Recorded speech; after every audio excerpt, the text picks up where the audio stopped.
శ్వాస నిశ్వాసల ఎరుక మీకుంది. ఇది శ్వాస వ్యాయామం కానీ శ్వాసను కంట్రోల్ చేయడం కానీ కాదు. గాలి ఎలా లోనికి వస్తోందో, ఎలా బయటికి వెళుతోందో దాన్ని మాత్రమే తెలుసుకుంటున్నారు అంతే. తెలుసుకునే పని మొదలెట్టారు. ఇది కనివిని ఎరగని పని. దినమంతా ఈ విధంగా కూర్చోవడం కూడా అలవాటు లేదు కనుక శరీరము వ్యతిరేకిస్తుంది, మనస్సు ఎదురు తిరుగుతుంది. అన్ని శిబిరాల్లో లాగానే ఈ మొదటి రోజు ఎంతో కష్టమైన రోజు. కొందరికి కాళ్ళు నొస్తుంటాయి, కొందరికి నడుము విరుగుతుంటుంది, తల విపరీతంగా నొస్తుంటుంది. మరికొందరికి ఎంతో గాబరాగా ఉండి శిబిరా నుండి పారిపోవాలని అనిపిస్తుంటుంది. అన్ని శిబిరాల్లోనూ మొదటి రోజు ఇలాంటి ఫిర్యాదులే వస్తుంటాయి. ఏమీ లేకపోతే కొందరు కునుకుపాట్లు పడుతుంటారు. మనసు నిలకడగా ఉండనే ఉండదు. సాధన చేసి ఎంతో శాంతి పొందాలని వస్తే ఇక్కడ శాంతి లేదేమి అని మదన పడుతుంటారు, గాబరా పడుతుంటారు. ఇలా ఎందుకు జరుగుతోంది? దానికి కారణం ఈ సాధనా విధానమే. శ్వాసను మాత్రమే గమనించడం మొదలెట్టాం కదా. దీంతో పాటు మనం ఏ శబ్దమో నామమో మంత్రమో కలిపి ఉంటే ఇన్ని కష్టాలు వచ్చేవి కావు. పని కూడా సులభంగా ఉండేది. నా అనుభవము అనేక సాధకుల పూర్వానుభవాల వల్ల కూడాను గ్రహించింది ఏమిటంటే, శ్వాసను గమనిస్తూనే దానితో పాటు ఏదో ఒక శబ్దం జోడించామనుకోండి, ఎవరి పేరైనా, ఏ దేవుడో దేవతో ఈశ్వరుడో బ్రహ్మో అల్లామియా లేక ఏ సాధువో ఏ మహాపురుషుడి పేరైనా జోడించామనుకుందాం. ఎవరి శ్రద్ధాభక్తులు ఉన్నాయో వారి పేరు జోడించి పలుమార్లు ఆ పేరునే ఆ మంత్రాన్ని మనసులో తలుచుకుంటూ శ్వాసను గమనిస్తూ పోయారనుకుందాం. ఎంతో తొందరగా అప్పుడు మీ మనసు నిలకడ చెందుతుంది. మనకి వాళ్ళ వచ్చినన్ని కష్టాలు వచ్చేవి కావు. వచ్చినా అవి చాలా తక్కువగాను మామూలుగాను కొద్దిగాను ఉండేవి. ఇదంతా నాకు అనుభవపూర్వకంగా తెలుసు. ఇంకొక మాట, ఈ శ్వాసతో పాటు ఏదో ఒక రూపం, ఏ దేవి రూపమో దేవతా రూపమో ఈశ్వరుడో బ్రహ్మో మహాత్ముడో మహాపురుషుడో ఎవరి మీదైతే మనకు శ్రద్ధాభక్తులు ఉన్నాయో ఆ రూపాన్ని మనసులో కల్పన చేసుకుంటూ ఉన్నామనుకోండి, మనసు తొందరలోనే కుదరబడడం, ఏకాగ్రత చెందటం గమనించవచ్చు. అప్పుడు ఇన్ని కష్టాలు ఉండేవి కావు. ఈ రెండు సంగతులు నా అనుభవపూర్వకంగా తెలుసు. ఇతరుల అనేక మంది అనుభవాలు ఇవేనని ఒప్పుకుంటాను. అయినప్పటికీ ఇలా చెయ్యవద్దనే గట్టిగా చెప్తున్నాను. ఈ సాధనలో ఏ నామం కానీ ఏ శబ్దం కానీ ఏ మంత్రం కానీ కలపకుండా ఉంచండి. దీనిలో ఏ రూపము ఏ ఆకృతి ఏలాంటి కల్పన చోటు చేసుకోనీయకండి. కేవలం శుద్ధ శ్వాస, గాలి ఎలా వస్తోందో ఎలా పోతోందో అంతవరకే. మరి ఇలా చేయడం వల్ల మనకు కష్టాలని వస్తాయి, అయినా వాటిని ఎదుర్కోవాలి. మరి ఈ సాధన ఇలా ఎందుకు చేయిస్తారు? దీనికి ఒక కారణం ఉంది, ఎంతో పెద్ద కారణం. ఈ కారణం తెలుసుకోవడానికి ముందు మనము అసలు ఈ సాధన ఎందుకు చేస్తున్నామో తెలుసుకోవాలి. దీని అంతిమ లక్ష్యం ఏమిటి? ఏదో ఒక విధంగా చిత్తాన్ని ఏకాగ్రపరచడం, ఆలోచనలు లేకుండా చేయడమే, నిర్వికల్పం చేయడమే సాధన యొక్క అంతిమ లక్ష్యం అయితే, శ్వాసతో పాటు ఏ శబ్దాన్నో మంత్రాన్నో రూపాన్నో జోడించవచ్చు.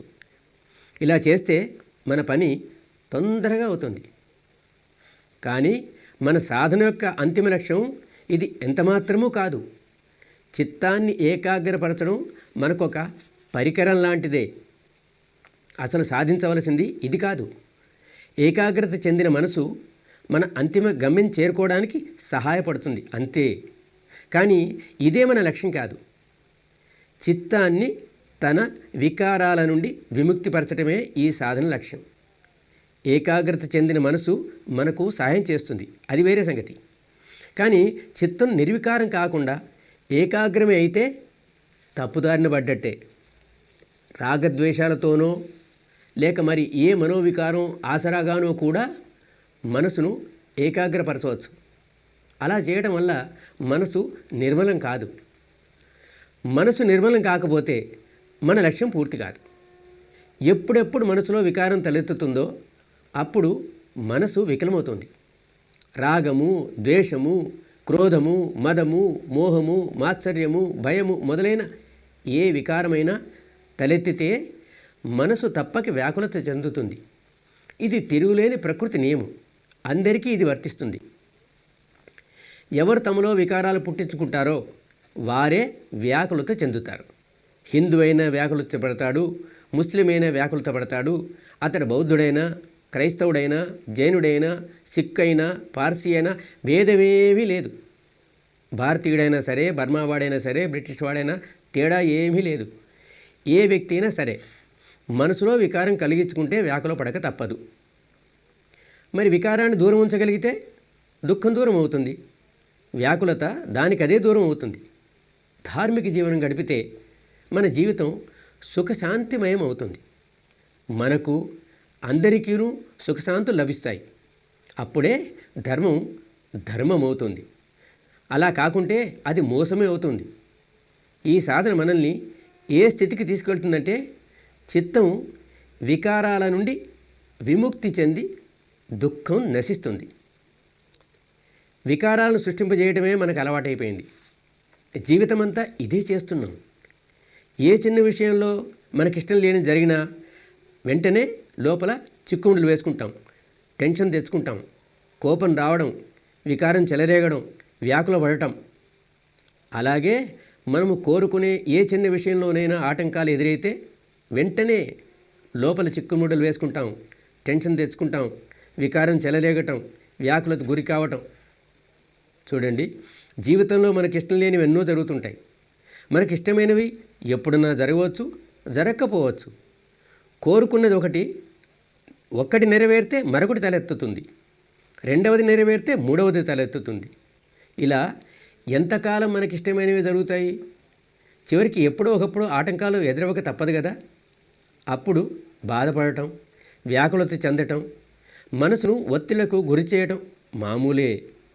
ఎందుకంటే వికారాలను పెంపొందించుకోవటం, దుఃఖపడటం, వ్యాకులపడటం మనకు అలవాటైపోయింది. అదే మన స్వభావం అయిపోయింది. ఇలా మన మనసంతా వికారాలతో వికృతమైపోతుంది, ముడులతో చిక్కుబడిపోయింది. శరీరంలో అణువణువు టెన్షన్తో నిండిపోయింది. ఇక మిగిలింది దుఃఖమే. ఒకసారి వ్యాకుల పడితే దాన్ని మన వరకే ఉంచుకోలేం. మనసులో వికారం తలెత్తింది, కోపం తెచ్చుకుంటాం, వ్యాకులత చెందుతాం, ఇక మొదలెడతాం దాన్ని అందరికీ పంచడం. దుఃఖమున్నవాడు ఆ దుఃఖాన్ని ఇతరులకు పంచిపెడతాడు, పరిసరాలనంతా దుఃఖంతో నింపేస్తాడు, వ్యాకులపరుస్తాడు. ఆ సమయంలో తన సంపర్కంలోకి వచ్చిన వాళ్ళందరినీ వ్యాకులపరుస్తాడు. తను సుఖశాంతులతో బ్రతకలేడు, ఇతరులను సుఖశాంతులతో బ్రతకనివ్వడు. వాడికి జీవించడం రాదు, జీవనకళ తెలియదు. ఈ సాధన వేరే ఏదో కాదు, జీవనం జీవించే కళయే. మన పరలోకం బాగుపడవచ్చు, పూర్తి విముక్తి దశకు చేరుకోవచ్చు. కానీ ఈనాటి జీవితం బాగుపడాలి కదా. ఈరోజు జీవితాన్ని బాగు చేసుకో. ఈరోజు జీవితంలో ఏ మార్పు లేకుండా జనన మరణాల దుఃఖం నుండి విముక్తిని గురించి ఆశపడటమా? పనికిరాని మాటలు కదా. ఇప్పుడు ఏదైనా కొంతమేర జరిగితే భవిష్యత్తులో కూడా లాభం వస్తుందని ఆశించవచ్చు. ఇప్పుడేం లాభం వస్తుంది మనకు? మన మనసు వికారాల నుండి విముక్తి చెందుతుందా లేదా అన్నదే ప్రశ్న. అలా అయితే నిజంగా లాభమే. మనసులోని వికారాలు ఏ మాయతోనో, మంత్రంతోనో, ఎవరి కృపతోనో తొలగేటివి కావు. దీనికోసం కృషి చేయాలి, ప్రయత్నం చేయాలి, శ్రమించాలి. అదేదో మనలోనే జరగాలి. మనోవికారాలు బయట ఉండవు, మన మనసులోనే తలెత్తుతుంటాయి. కాబట్టి ప్రయత్నం కూడా మన మనసులోనే చేయాలి. జరిగే సంఘటన ఏదైనా బయట జరుగుతుంది, ఇష్టం లేని సంఘటన బయట జరిగినా, ఇష్టం ఉన్నదేదో బయట జరగకపోయినా మనకి ఇబ్బంది కలుగుతుంటుంది. జరిగేదేదో బయట జరిగింది, కానీ కలత మాత్రం, వికారం మాత్రం బయటగాక లోపలే తలెత్తింది. కానీ మనం ఈ మనోవికారాల నుండి విముక్తి పొందాలి. ఎవరు ఈ మనోవికారాలను తొలగించుకుందామనుకుంటారో వారు బహిర్ముఖులై తొలగించుకోలేరు. వారు అంతర్ముఖులు కావాలి. ఎక్కడ వికారాలు తలెత్తుతాయో అక్కడే వాటిని అదుపులోనికి తీసుకురావాలి. ఏ వికారాలు తలెత్తాయో వాటిని దూరం చేయాలి. ఏవైతే తలెత్తలేదో వాటిని తలెత్తనీయకుండా చేయాలి. కొత్తముడులేవి పడకుండా చూసుకుంటే పాతముడులను విప్పడానికి వీలవుతుంది. కొత్త మలినాలు రాకుండా ఉంటే పాత మలినాలను దూరం చేసుకోవచ్చు. అలా చేయగలిగితే మీకు జీవించడం వచ్చిందన్నమాటే. మీకెంతో కళ్యాణప్రదమవుతుంది. ఇలా చేస్తే హిందూకు జీవించడం వచ్చింది, ముస్లింకు జీవించడం వచ్చింది, బౌద్ధుడికి జీవించడం వచ్చింది, జైనులైనా సిక్కులైనా పార్సీలైనా తేడా ఏమీ ఉండదు. మన జీవితం జీవించే కళ వచ్చింది. దీన్నే ధర్మం అంటారు.